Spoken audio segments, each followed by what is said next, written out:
Pueden sentarse. Pueden tomar asiento, gracias.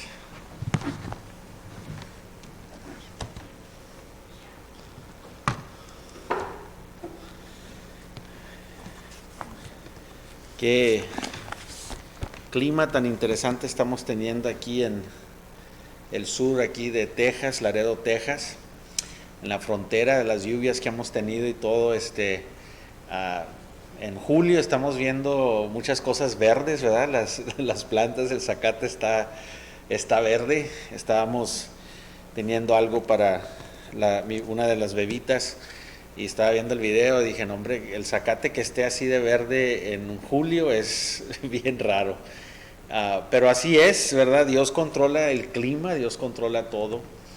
Ah, y sabemos que si está el zacate verde o no está el zacate verde, Dios está en control. En veces en la vida las cosas están más mejores que otras, pero sabemos que su gracia basta, como hablábamos en la mañana, su gracia basta. Pueden venir más viruses o diferentes cosas, pestilencias, hambres en el mundo, pero sabemos que los que estamos sentados en las promesas de Dios, sabemos que Él tiene ese plan y confiamos en Él que nos va a rescatar de una forma u otra. Vamos a vencer en Cristo Jesús.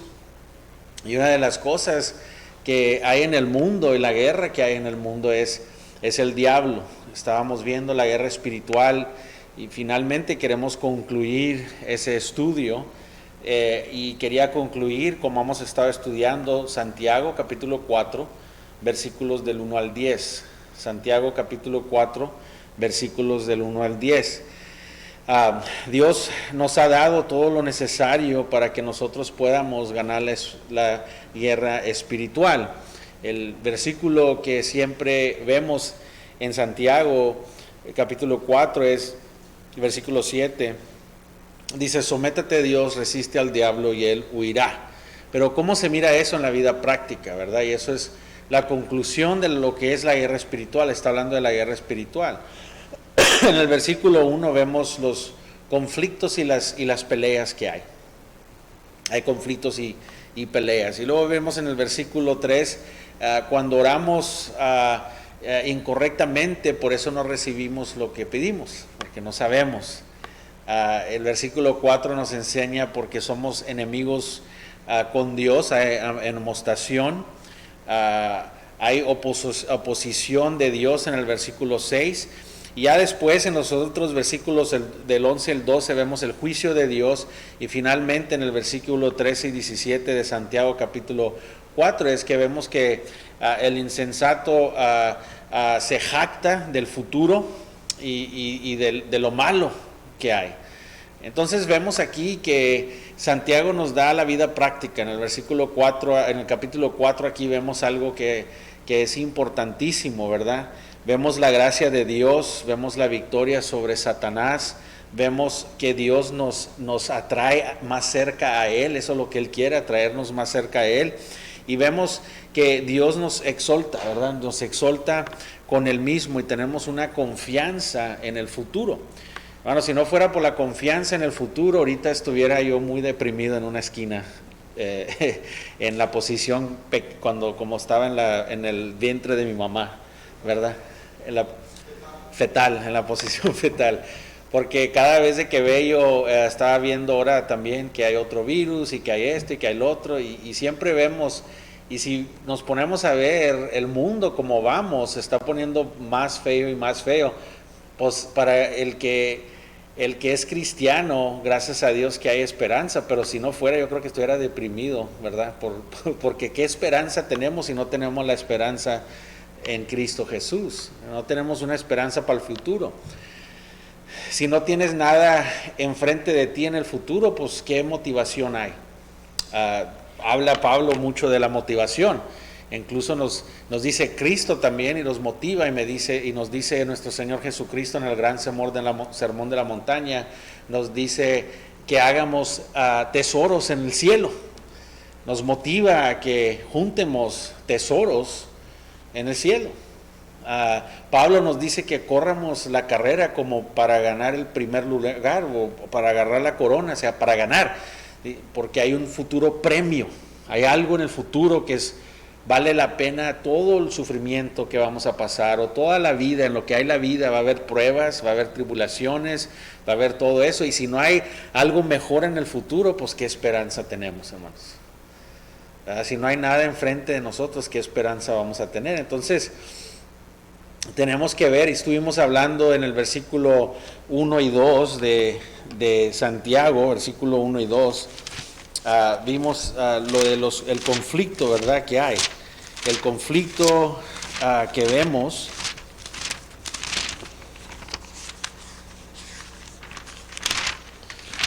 dice así, ¿de dónde vienen las guerras y los pleitos entre vosotros? ¿No es de vuestras pasiones las cuales combaten en vuestros miembros?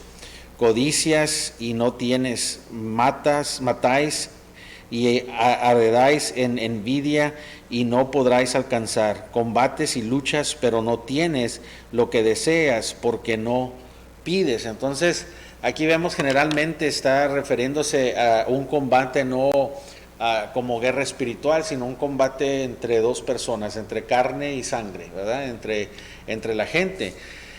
Y eso comienza desde el jardín, eso entró desde el jardín, vemos el combate grande ahí, ¿verdad?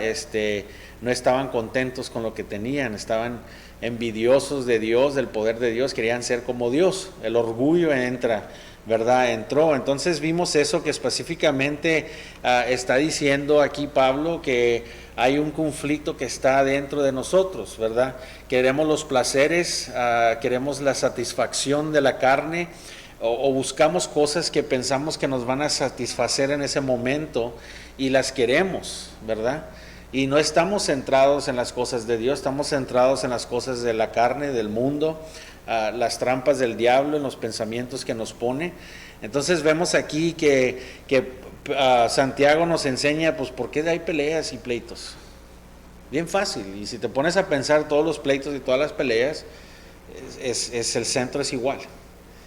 Puedes tú decirme de una pelea, hasta una pelea santa, hay guerras santas, ¿verdad?, en otros países, y no son tan santas, hermanos, son violentas incluso, ¿verdad? Entonces ahí tenemos que entender nosotros que cada vez que hay un pleito, un conflicto, es la misma cosa, alguien quiere lo que quiere y los dos no se llevan. Ese es el conflicto, no importa que sea. Si yo estoy en la calle predicando el evangelio, va a haber conflicto. Quizás no haya pleito, porque si estoy predicando el evangelio, alguien viene y me escupe, me mete una cachetada, en ese momento, pues, ¿qué voy a hacer? ¿Verdad? Ya si viene, si me escupe, si estoy con mi familia o alguien que está sin poder defenderse, entonces ya me voy a meter y va a haber pleito, ¿verdad? Pero puedes estar tú predicando el evangelio y quizás no haya pleito, pero haya conflicto. O quizás no haya pleito, pero ellos te pueden hacer daño, te pueden pegar o golpear o lo que sea, ¿verdad? Pero ¿qué es? Aunque estás predicando el evangelio, estás siendo en contra de otra persona, y eso es lo que es conflicto, lo que es pleito, porque lo que tú dices está en contra de lo que tú quieres. Si tus deseos, alguien, sea tu cónyuge, sea tu hermano, sea tu familiar, sea tu amigo, sea tu vecino, sea cualquier persona que esté en contra de lo que tú quieres, entonces va a haber ¿qué? Conflicto. Ese es el conflicto, por eso dice Santiago bien práctico, por eso dice prácticamente, o sea, te estás peleando porque no tienes lo que quieres. Y si nos pondríamos a pensar lo que estamos peleando y por qué estamos peleando, en veces hasta se nos olvida lo que comenzó el pleito, ¿verdad? En veces se nos olvida hasta que por qué nos estamos peleando.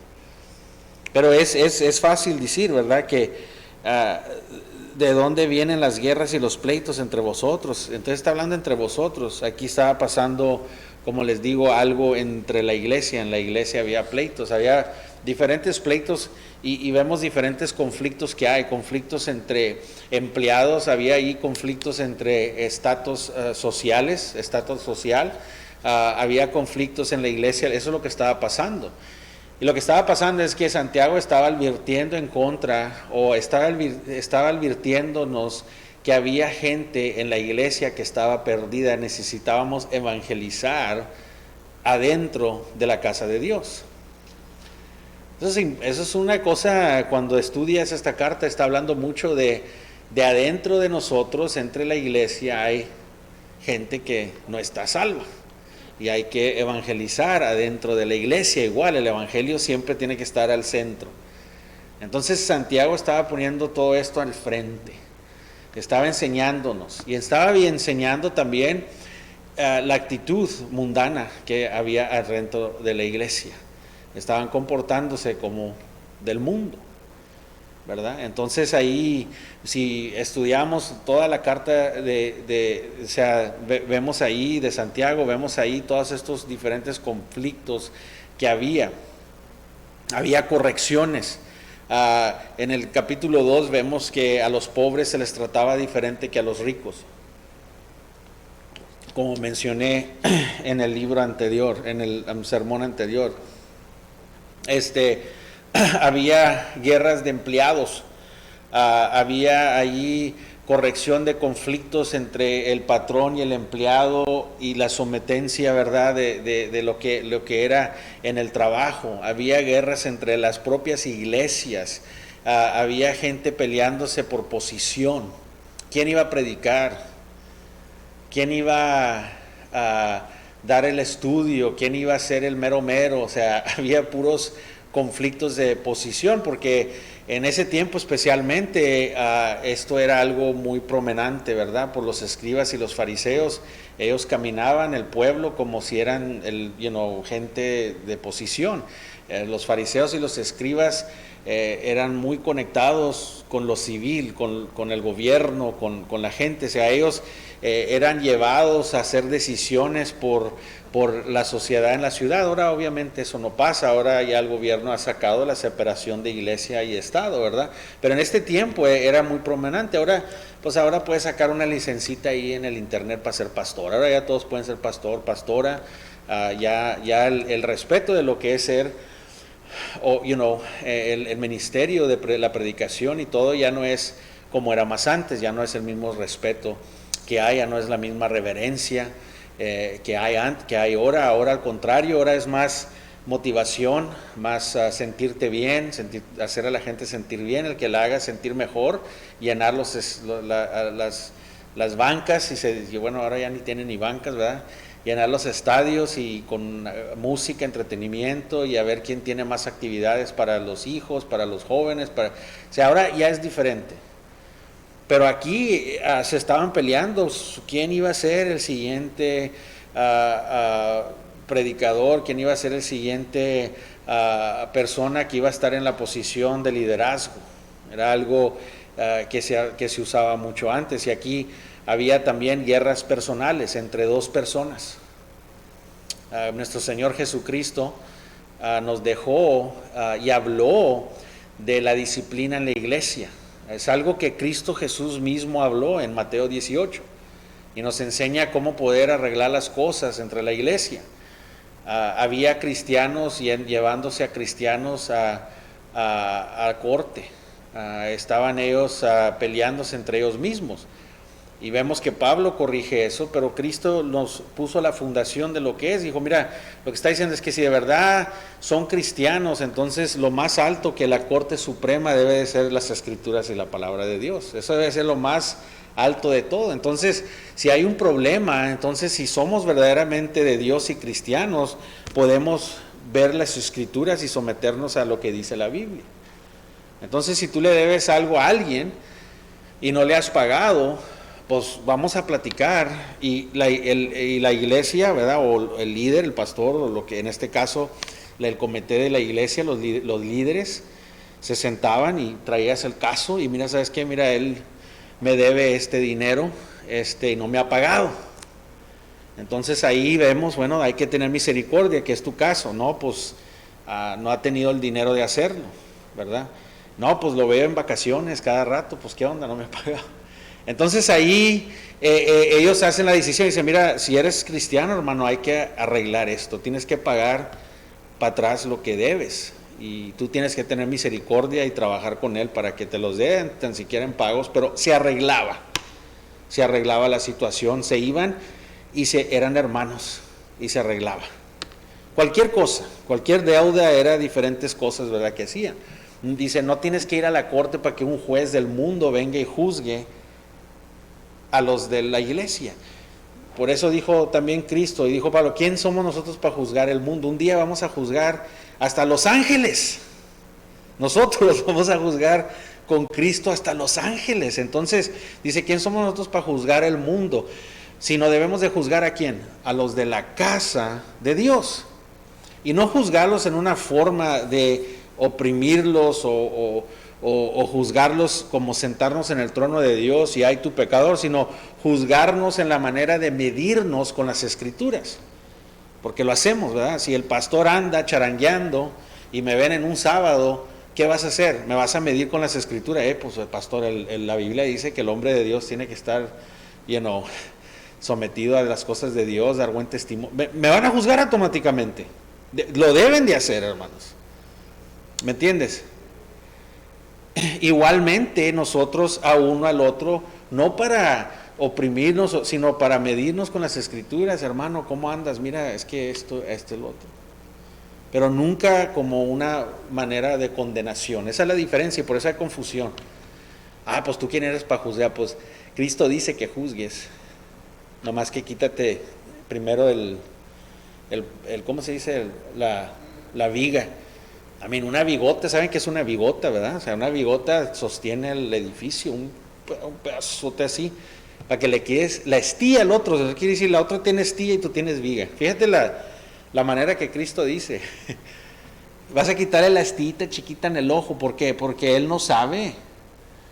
Tiene una estillita y tienes que ir a enseñarle con humildad y amor que anda mal. Tú, como eres maestro y lo identificaste, si tú identificaste el pecado de alguien, quiere decir que tú ya estás acá, tienes una bigota. Y eso es importante porque cuando tenemos que hacer ese trabajo, tenemos que estar examinándonos a nosotros mismos constantemente para tener misericordia a otros. Entonces, por eso Dios tiene todo bajo control. Sabe que es bueno para nosotros. Y si no practicamos la disciplina en la iglesia, si no practicamos nosotros poder ayudar, amonestar, exhortar, edificar, animar, todos los unos a los otros, entonces no estamos siendo obedientes a Dios. Tiene que haber un balance, hermanos. El exhortar no es una condenación regañada. Exhortar quiere decir poner a la persona en el camino en el que debe de ir. No quiere decir ir a juzgarlo y a hablarle fe, o sea, es traerlo y ponerlo en el camino que debe de ir. El problema es que a nadie les gusta que les digan que están mal. Ese es el problema, ¿verdad? Pero la exhortación se ha hecho una mala palabra en la iglesia y aquí Santiago está enseñándonos lo que es la exhortación. En definición, la exhortación no es ir a decirle a otros sus verdades y venir con una actitud así de que yo le voy a enseñar que está. O sea, la exhortación en definición es poner a alguien en el camino correcto, ayudar a alguien al camino correcto. Eso es lo que es. Entonces, todas estas cosas están pasando aquí y es importante enseñar eso. Y mucha gente está en el capítulo 4, aquí del 11 al 12. Mira lo que está diciendo, ¿verdad? Está diciendo que hermanos, no murmuréis unos a los otros.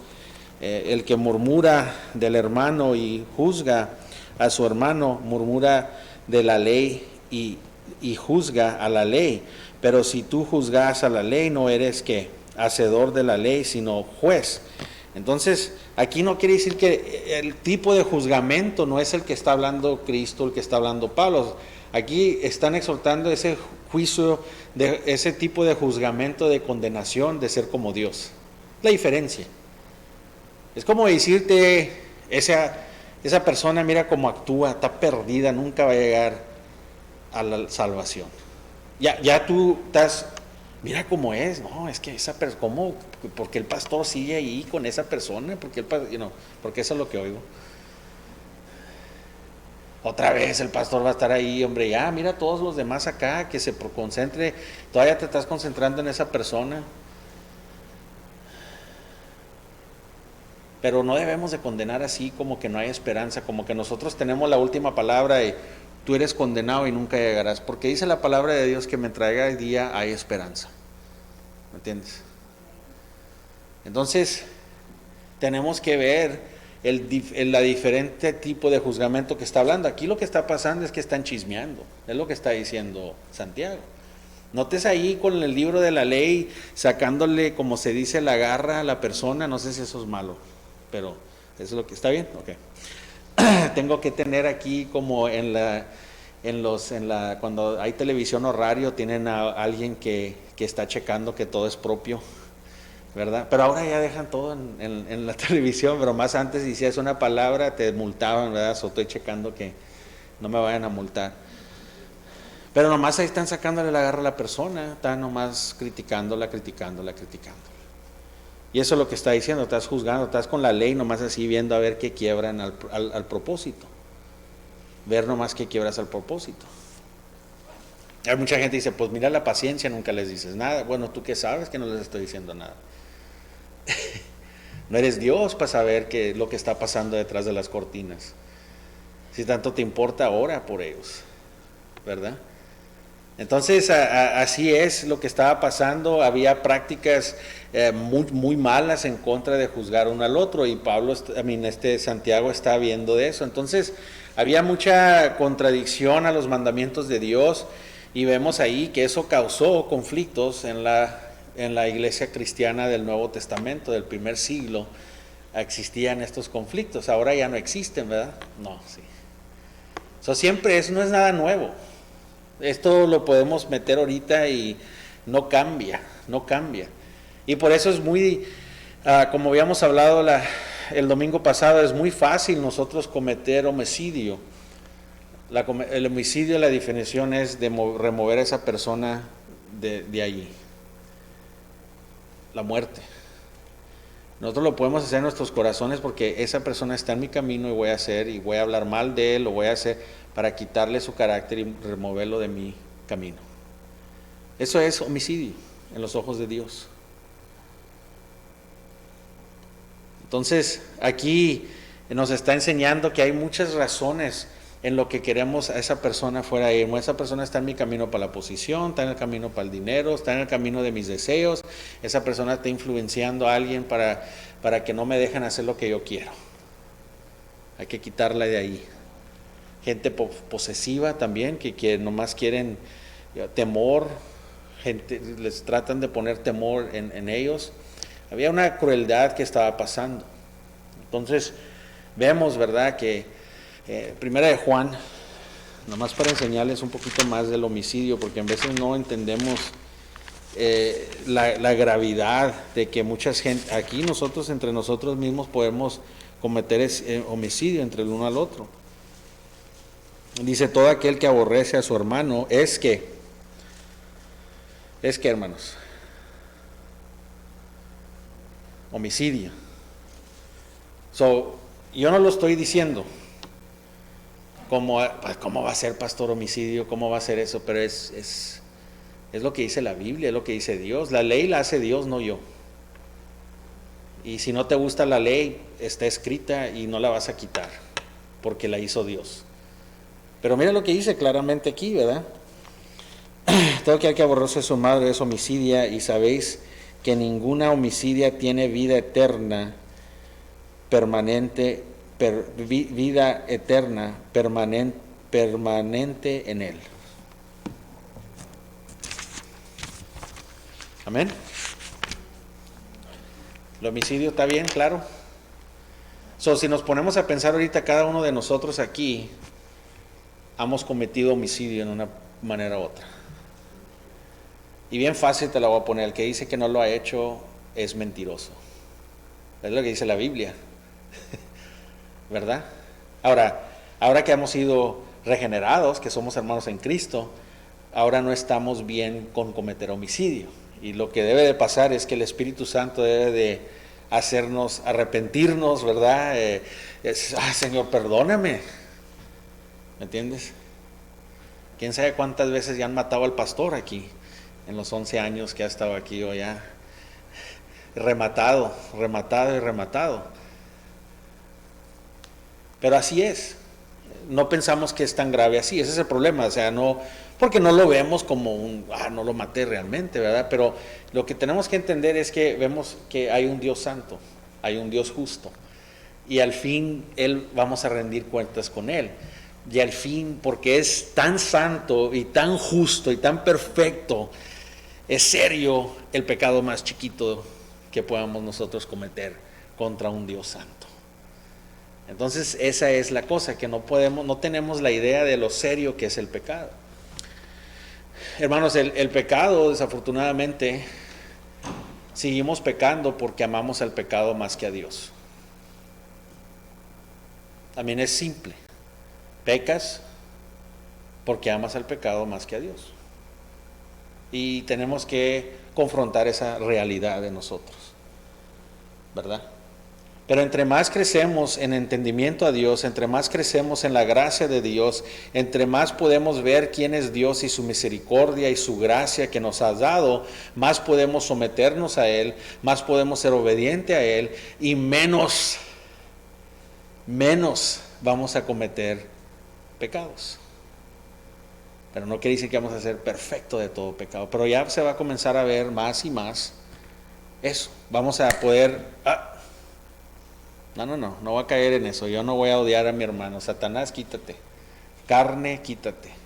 Mundo, influencia, quítate. ¿Me entiendes? Va a haber más madurez. Puedes ver los golpes venir porque estás alerta. Y ahora ya cuando quiera venir a pegarte el odio a tu hermano, vas a poder quitarte porque ya lo reconoces. Eso de aquí está bien fácil.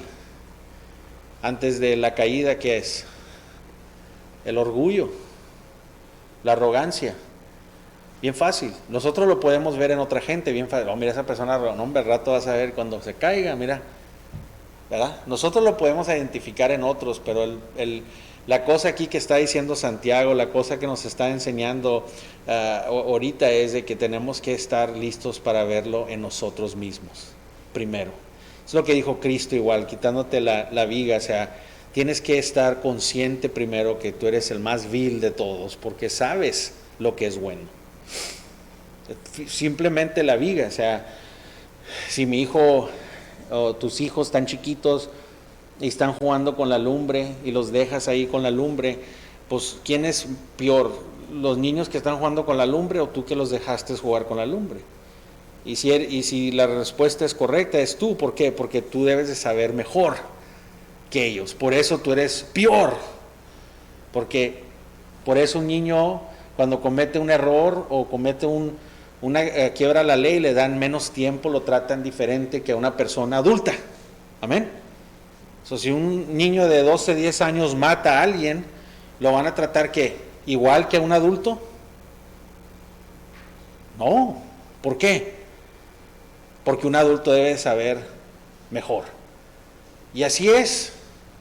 Nosotros somos peor porque sabemos que estamos mal, ¿verdad? Por eso tenemos que vernos en esa condición. Y esa condición no es para oprimirnos, sino es para agarrar más de la gracia de Dios que ya depositó, para poder agarrar más de su misericordia, para poder vivir una vida pura, una vida agradable a Dios. El odio llega en dos personas cuando oponen, sus deseos chocan. Ese es el odio. En los matrimonios y en las familias es muy común esto. Es horrible, hermanos. He visto familias destruidas por dinero. Toda la vida se llevaron bien, se muere el padre y la madre, dejan una herencia y de repente todos esos años de llevarse bien se corrupten por quién va a quedarse con qué. Es algo horrible que lo he visto yo mucho en el trabajo que hago yo, en el ministerio que me ha dado Dios de mi negocio, de nuestro negocio. Lo veo cada rato, es horrible. Lo he visto en mi propia familia, donde el dinero llega, entra y sea todos esos años hermosos de compartir, todas las navidades, todos los tiempos de compañerismo, años destruidos por el dinero. Por eso dicen que el amor al dinero es ¿qué? La raíz de todo lo malo. Porque eso es lo que pasa. En familia, hermanos. Entre cónyuge, hermano. O sea, tú quieres algo, tu esposo y tu esposa quiere algo y chocan, ahí está el odio. No, pero ¿cómo voy a odiar a mi cónyuge? No, lo estás odiando. Cuando hay peleas, cuando estás peleándote, cuando hay conflicto, hay odio. Nomás que nosotros tenemos una definición igual con lo que es el amor. El amor lo definimos, ¿verdad? Que, el amor, me encanta, bueno, en inglés se transduce, ¿verdad? Estoy enamorado de la pizza. O sea, amo a la pizza, amo a los tacos, amo un perrito, ¿verdad? Amo a mis hijos, pero ¿cómo se mira en tu vida ese amar? Ahora es bien fácil decir amo, te amo, pero nadie quiere amor que sacrifica, ¿verdad? Igualmente el odio ahora, todos odian, o sea, odio a la pizza, odio a los tacos, igual, de la otra manera, ¿verdad? Decimos odio eso. Es una palabra muy grave. Y como las chiquitas dicen, no digas odio, pa. O sea, no, o sea, les enseña, o sea, el odio es bien fuerte. Pero la definición del odio nos imaginamos de que, me cae mal la persona. No, cuando te opones a esa persona y hay conflicto, estás odiando. La palabra de Dios dice que nosotros aborrecemos a Dios. Y unos dicen, pues yo no sé ni quién es, pero lo aborreces porque estás en contra de su ley. Automáticamente eres su enemigo y aborreces a Dios. Dice la palabra de Dios, todos estamos destituidos de la gloria de Dios. Estamos en amonestad contra Dios, rebeldía contra Dios. Entonces simplemente rebeldía contra Dios. Mucha gente dice, pues no, pues yo qué le hice a Dios. Pues estás en contra de sus leyes, por eso vas a estar en juicio y vas a ser juzgado porque estás en contra de lo que es la ley de Dios. ¿Qué quiere decir la definición de pecado, hermanos? ¿Pecado es qué? ¿Qué es pecado? Desobediencia a la ley. Eso es pecado, eso es grave, pecado es grave, hermanos. Y dice, si amas al mundo, ¿qué dice? Me odias a mí. No, o sea, entonces nosotros odiamos cuando hay conflicto entre nosotros mismos. Eso me ha ayudado a mí mucho ver las escrituras porque en veces puede haber conflicto en el cónyuge y podemos definir, espérate, aunque sí yo quiero a mi manera y tú también, o sea, pues ¿cómo vamos a odiarnos? Pero si no piensas que es serio, pues vas a seguir en lo mismo. Ese es el problema, es que no vemos la seriedad de las cosas. Entonces aquí Santiago nos está definiendo y nos está enseñando eso, la envidia. La envidia usa una emoción caliente, ¿verdad? La envidia no es mala en sí mismo, sino es la envidia en que lo estás haciendo. Debemos de tener una pasión emocional caliente con Dios, ¿verdad? Queremos nosotros desear, envidia es desear algo. Debemos de desear amar a Dios más que nada, ¿verdad? Pero aquí estás hablando de una envidia que, pues, es querer algo que no te pertenece. Destruir. La envidia destruye. ¿Y qué pasa con la envidia? Yo quiero lo que tú tienes. ¿Qué pasa? Conflictos. Igual. Hay conflicto. Cuando alguien quiere tu posición, cuando alguien quiere lo que tú quieras, lo que tú tengas, ahí está. En el versículo 2 y 3, Santiago capítulo 4, nos habla de la motivación de la oración. Dice, no tienes por qué, porque no pides, porque no sabes cómo pedir. No recibes porque tienes los motivos incorrectos. Estás gastando tus oraciones en tus propios placeres y pasiones. Tenemos que ver eso. Hay razones que Dios no te ha dado lo que tú le has pedido. Una de ellas es porque no oras, número uno, porque no le pides. ¿Verdad? Pero otra es por los motivos en los que tienes. Has pervertido la idea y has pervertido de lo que crees que Dios es. Usas a Dios como una persona cualquiera, cuando es alguien que debemos de tener reverencia, temor. El temor de Dios es que el principio de toda sabiduría. Entonces no entramos así. O lo vemos como el temor de Dios, como que le tenemos tanto miedo a Dios en una manera mala, donde pues no quiero pedirle a Diosito porque si no me va a castigar, ahí está el otro lado de que le tenemos temor a Dios y no queremos pedir. Tenemos que entender la prioridad de la oración y el trabajo de la oración. Todo depende de qué mental y qué actitud vengamos, ¿verdad? ¿Qué es lo que estamos pidiendo últimamente? ¿De dónde vienen nuestras demandas? ¿Vienen de egoísmo? ¿Vienen para nosotros nomás? En vez de nos ponemos horas, hermanos, orando por nuestros hijos o nuestros familiares. Horas. Cuando pasa algo, le paga una enfermedad o tienes un hijo en una situación, una hija en una situación, ¿qué haces? Horas. Horas y horas orando. ¿Y lo demás?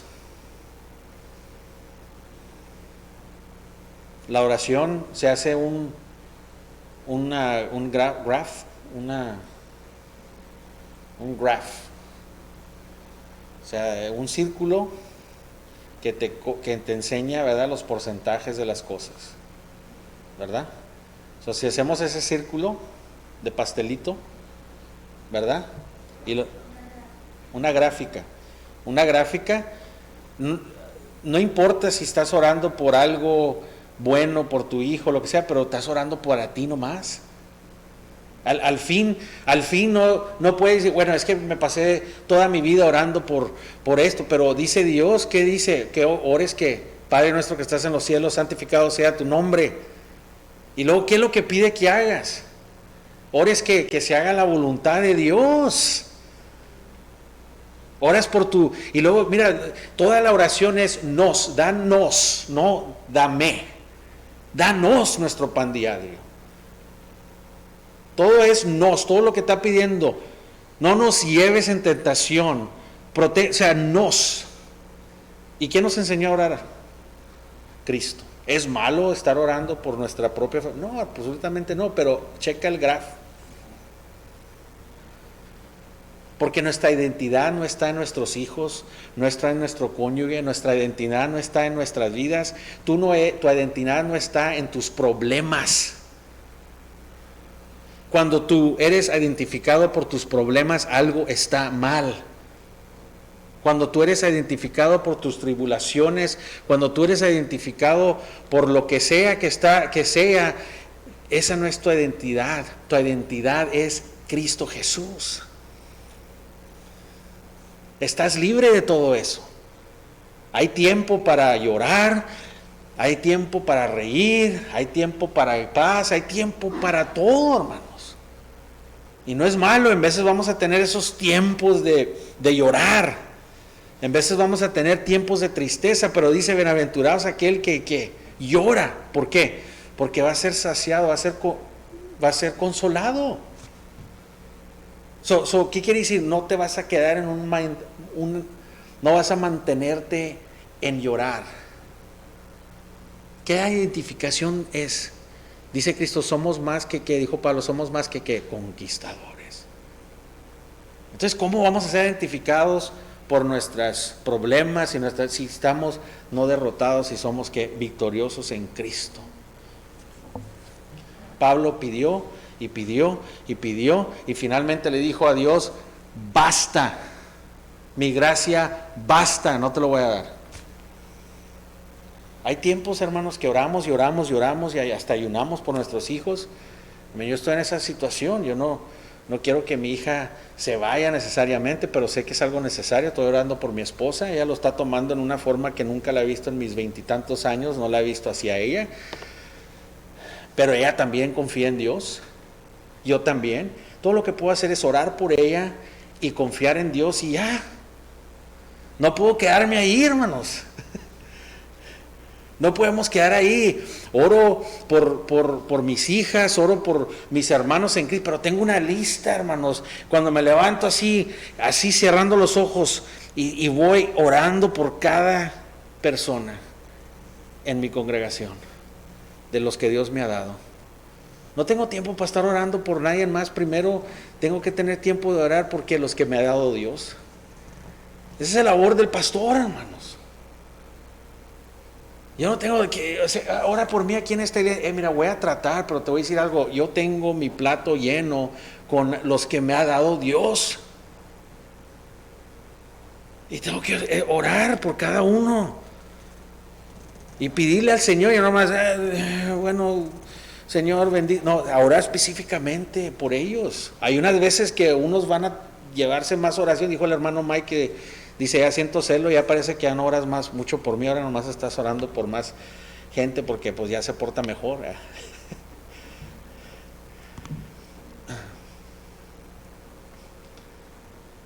Pero es cierto, en veces voy a meter más oración en cierta gente que en la otra, porque la otra, ok, ahí van bien, Señor, sigue dándole sabiduría, sigue, y hay gente que va dependiendo, hermanos. Pero el punto es de que no puedo estar ahí nomás, ayúdame en mis negocios y te nombrar todo, ayúdame en mis finanzas, y todo, ay Señor, y mi salud, ay, y mis hijas, y ay, mis hijas, ahí está. Tengo que confiar en Dios. Hay tiempos donde le voy a dar un ayuno a mis hijos, un ayuno a un pastor, a un miembro de la iglesia, un ayuno, un tiempo que voy a dar, pero después, mira, Señor, ya lo hice, te lo pongo en tus manos, confío en ti. Ya no puedo más. No puedo más, hermanos. Y eso es lo que está diciendo Santiago. ¿Cómo se mira? ¿Por qué? Porque todo es centrado en ti. Hasta las cosas buenas, hermanos. Las cosas buenas. Pero el punto es de que definido es yo. Dios nos ha hecho entrecedores. ¿Qué quiere decir entrecedores, hermanos? Interceder por aquellos que no tienen la comunicación con Dios. Una responsabilidad grande, hermanos. Que la oración fallo, pero sé el poder que puede tener la oración, la he vivido, hermanos.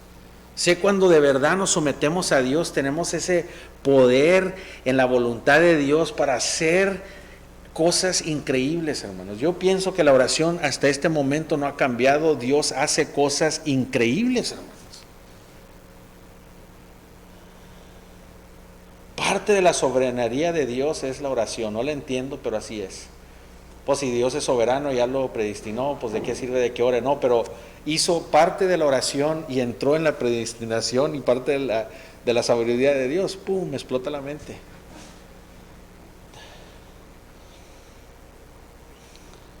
No es que Dios cambie su mente de algo, sino que parte de su predestinación es que nosotros oremos. La oración cambia, hermanos. Puede cambiar a la gente, puede cambiar a nuestras circunstancias alrededor, hermanos. Pero tenemos que orar con un corazón sometido, puro, noble, humilde. Muchas cosas en nuestras familias estuvieran mucho más mejor si nosotros mismos nos sometiéramos a Dios completamente. Boldness es valentía. En veces eso se ve mal para la gente, ¿verdad? Mi esposa también en veces puede decir, oye, pues como rudo, ¿verdad? Como que corazón frío. Pero no, hermanos, yo oro con valentía, esperando un resultado. Es que cómo puedes orar así, luego moverte, o sea, qué bonito la oración y todo, y estás orando, pero después ya, no es eso, es que, Señor, te dejé mi petición, tu voluntad basta. Mis hijos aquí, allá, alrededor del mundo, aquí mismo, enseguida de mi cama, ahí los puedo tener encerrados en mi closet, les puede pasar algo. No, pero si se van para allá y les pasa algo, vas a ver. ¿Quién soy yo para decir que no les hubiera pasado aquí también? Tenemos que confiar en Dios. Y aquí es lo que está diciendo Santiago. Por eso no hay poder en tu oración, porque vienes egoístamente, vienes y se trata de ti, de ti, de ti. ¿Y la voluntad de Dios? Mateo, capítulo 6, no quise tardarme en la oración, pero me fue en un viaje. De buenas que es un viaje bíblico, hermanos, gloria a Dios. Y es lo que está en mi corazón, hermanos. Es lo que está en mi corazón que Dios pone por la condición en la que estamos ahorita, ¿verdad? Mateo capítulo 6, versículo 10, ¿qué dice aquí? ¿Qué nos enseña?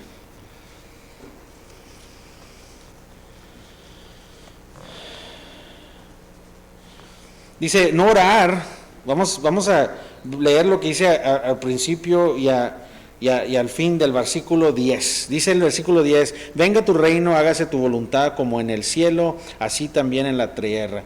Dice, y orando no uses que vanas repeticiones, como los gentiles, que piensan que por sus palabras serán oídos. Ahí estamos, Señor, te lo pido, Señor, como rogando. Dice, así como la gente que no tiene a Cristo, que no tiene fe, no tiene confianza en Dios. No hagáis, pues, semejantes a ellos, porque vuestro Padre sabe las cosas que tienes necesidades antes de vosotros que las pidáis. Vosotros pues oráis así: Padre nuestro que estás en los cielos, santificado sea tu nombre.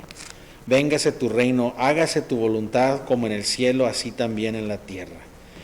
El pan nuestro de cada día, dádnoslos.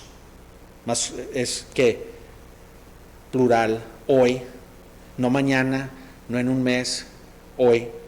Y perdónanos nuestras, otra vez, ¿qué? Nuestras, plural. Señor, perdónanos. Hay cosas en la iglesia, como iglesia, congregación, se nos olvidan las misiones, se nos olvida el evangelismo, se nos olvida cuidar las cosas, se nos olvida nuestra iglesia. ¿Y qué crees que estoy ahí diciéndole? Ay, Señor, ayuda a esta gente a ser. No, perdónanos, Señor, por no hacer tu voluntad.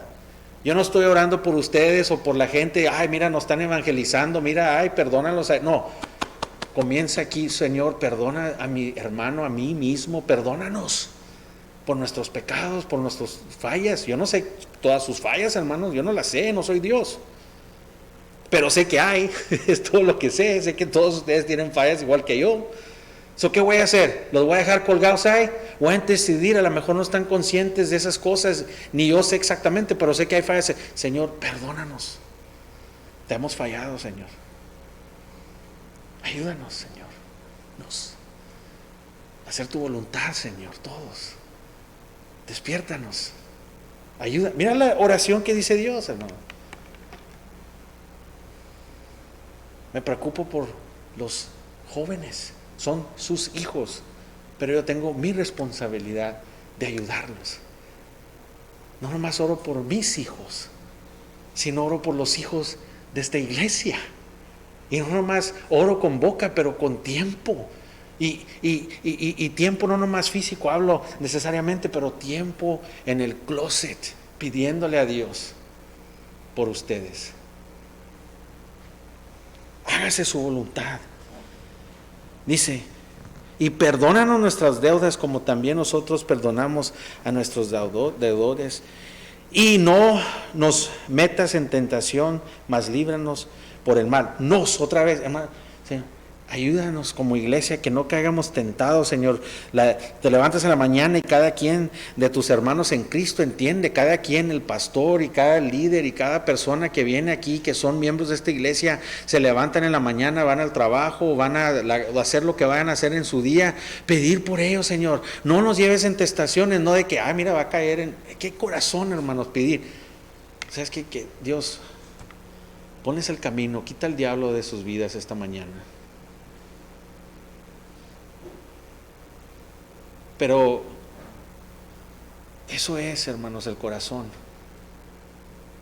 que puede tener poder en tus oraciones. Para tus hijos, para tu hermano en Cristo, para los perdidos. Poder, hermanos. Poder, hermanos. Dice, y no nos metas en tentación, mas líbranos del mal, porque tuyo es porque sabes qué, tuyo es el reino. Estamos pidiéndole al Dios que tiene el poder de hacerlo, al Dios que nos creó. Estamos pidiéndole a aquel que es dueño de todo y el poder y la gloria por todos los siglos. Amén.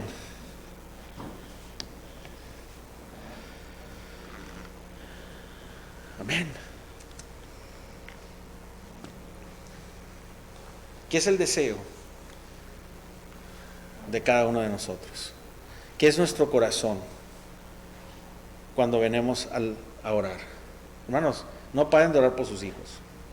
Eso no es lo que estoy diciendo. No paren de llorar y clamar por ellos. No hagan eso, no es lo que estoy diciendo. Pero hermanos, nuestra identidad está en intercedores victoriosos. Somos muertos con Cristo y levantados en una nueva vida. Esa es nuestra identidad. Somos consolados, somos victoriosos. Somos gente de esperanza, que puedan vernos y decir, hay esperanza. Hay esperanza. ¿De dónde viene la esperanza? No viene Dios del cielo. La esperanza viene de su hijo o hija. La gente ve, hay esperanza. ¿Por qué vienen aquí? Imagínate si estuviera sin esperanza. Pues ¿para qué vienen? Vienen porque hay ¿qué? Esperanza. Esperanza, hermanos. Esperanza. Aquí llegué. Me quedé aquí. Déjale, pongo una marca aquí para no. Pero hermanos, me estoy preparando porque estoy examinando mi vida, obviamente. Mi oración puede ser mucho más mejor. Obviamente, no estoy perfecto, no es que yo lo haya cumplido todo esto, pero es mi meta, hermanos, es mi pasión, por eso estoy aquí. Y nos estamos preparando para algo muy importante este martes que viene. ¿Y por qué? O sea, ¿qué es lo que tiene que ver el pastor? Porque yo quiero que ustedes puedan tener oportunidad para evangelizar, porque si no estamos haciéndolo, estamos mal. ¿Qué voy a hacer? ¿Voy a quedarme y dejarlos estar así? No, hermanos. Es como vemos este techo que se está cayendo. El techo siempre ha estado así. ¿Quién crees que anda parchando? ¿Cuántas veces no hemos tenido agujeros y parches que se están parando? El techo parchado. ¿Quién crees que ha estado en esa condición ya? Pero no importa, no lo vemos o lo que sea, X. Pero cuando lo pintamos, se expone más el pecado. Pero haya estado. Yo soy de diferente campo, yo estoy en la Biblia, y, eso no lo hizo estar ahí, ya estaba, eso nomás lo magnificó. ¿Y qué crees? Si lo sigues ignorando, se va a poner peor y peor y peor y peor. Ese techo no se va a poner mejor, se va a poner peor. Es igual el pecado, hermanos. Si estamos en pecado, si estamos en contra y no estamos haciendo lo que Dios nos ha dado, la gran comisión, sino eso, estando en ese estado no va a llegar a más santidad. Pecado no llega a más pecado, hermanos. Es todo. El pecado nos lleva a más pecado y más pecado y más pecado. Amén. Y estamos aquí juntos, animarnos unos al otro, ¿verdad? Y vamos a ir a hacer lo que Dios nos ha llamado a hacer.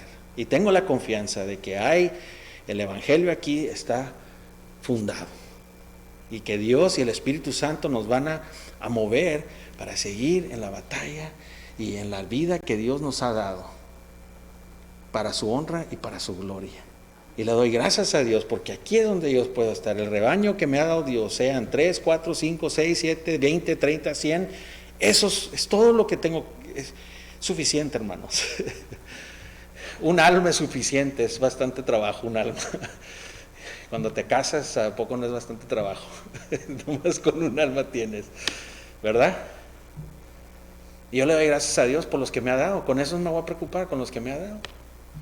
Pero nosotros tenemos que reproducir ovejas si queremos estar bíblico. No que nosotros tenemos el poder, pero tenemos que ir a decirle, aquí estamos, aquí se predica el Evangelio. Vengan, oigan. Amén. Ya estamos listos para el martes. Vamos a ponernos de pie y vamos a orar.